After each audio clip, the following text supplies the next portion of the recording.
Thank you. I got a call about a year or so ago by the History Press out of Charlotte, and they asked me if I would like to compile the history articles that I wrote from Metro Monthly for a book.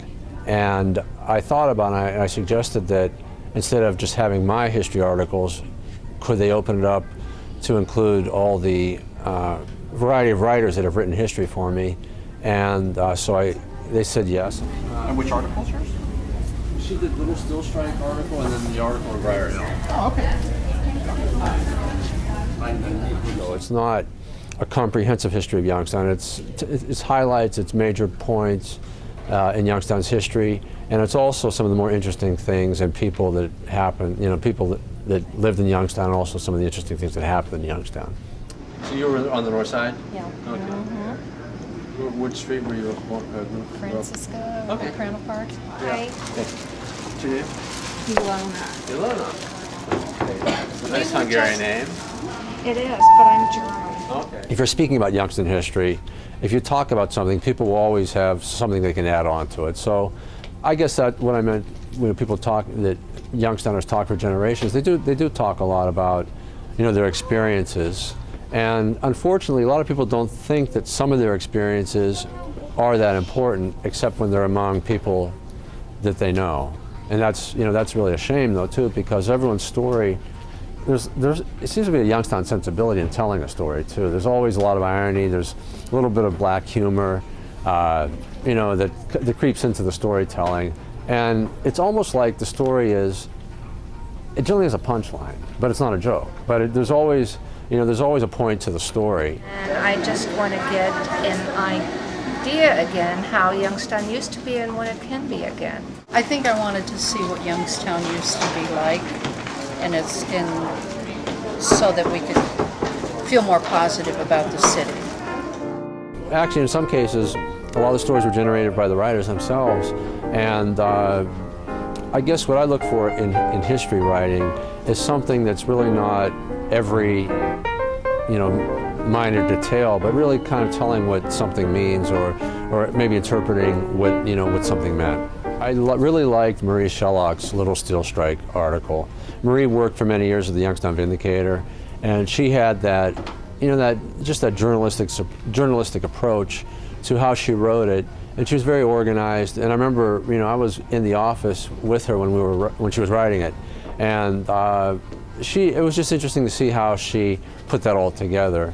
And so I had warm memories of that. It was called the Little Steel Strike, not because the strike was little, but because the steel companies that were struck were the smaller steel companies as opposed to U.S. Steel. There were several smaller steel companies that formed like a necklace around the Great Lakes. And they were struck at the same time in a very violent strike. And several people were killed, including here in Youngstown. Just the subject matter is interesting. Don Hanai is really kind of a no-brainer because he was always good for a quote. And I did go on the interview with Tom Welsh and that was one of the more memorable interviews that I've done in my life.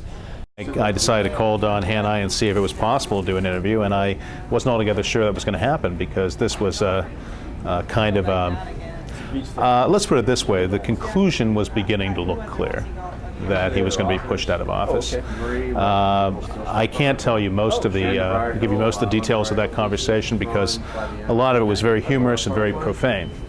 But he did say that, he first said, well, what's the name of your rat rag? And then before I knew it, he gave us just an invitation to the office, invited both Mark and I to get down there and do an interview, and very casual, very accommodating place. And in this case, we were talking to someone who really was on the eve of his last day in public office and kind of knew it. The Eudora Park article always makes me tear up when I read it because it's written after most people have remembered Eudora Park. It's written in the years where you heard about the fires and you heard about the break-ins. people. My memories were not unique of the park when it was open, but I don't think a lot of people had the experience of being inside the park when it was closed and abandoned, and being inside the ballroom and discovering that the electrical box worked, and turning on all the lights in the ballroom and seeing like the whole ceiling light up. And we just had a really neat time at Idora Park, and it was, I'm so glad we went there, because not soon after that, the ballroom burned down and everything was torn down, and then there's nothing left. So it was an interesting way to capture what the park was like before and after, its future, existence. Try to find photos that are that capture a particular era that people maybe haven't seen before.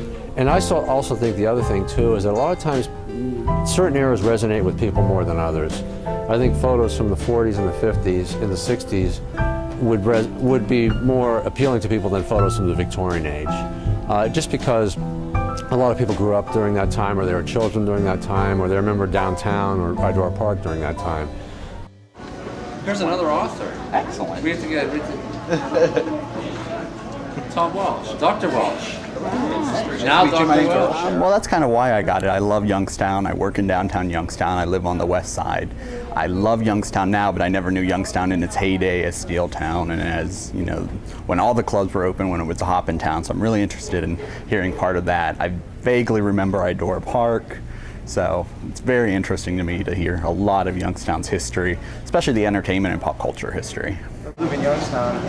This whole area, food-wise, you go someplace else outside of the Northeast Ohio, this area. It's so ethnic. Even Central Ohio, yeah. Yeah, I mean, you go to a pizza place and go, oh, it's great pizza. I'm like, this is crap. Oh yeah, This ain't nothing. this area is primo for food. Yeah, that's right. it is. And that's one thing I really liked about a lot of the articles in the book, are the contributions of Youngstown to the world, and also the contributions of Youngstown to people's thinking, and through innovation, with invention. And one thing that I've tried to do with the book is represent both working class people as well as the people who founded and built Youngstown too. Of course, everyone did build Youngstown though too. The blue collar people built Youngstown as well as the wealthy people who ran the industries here.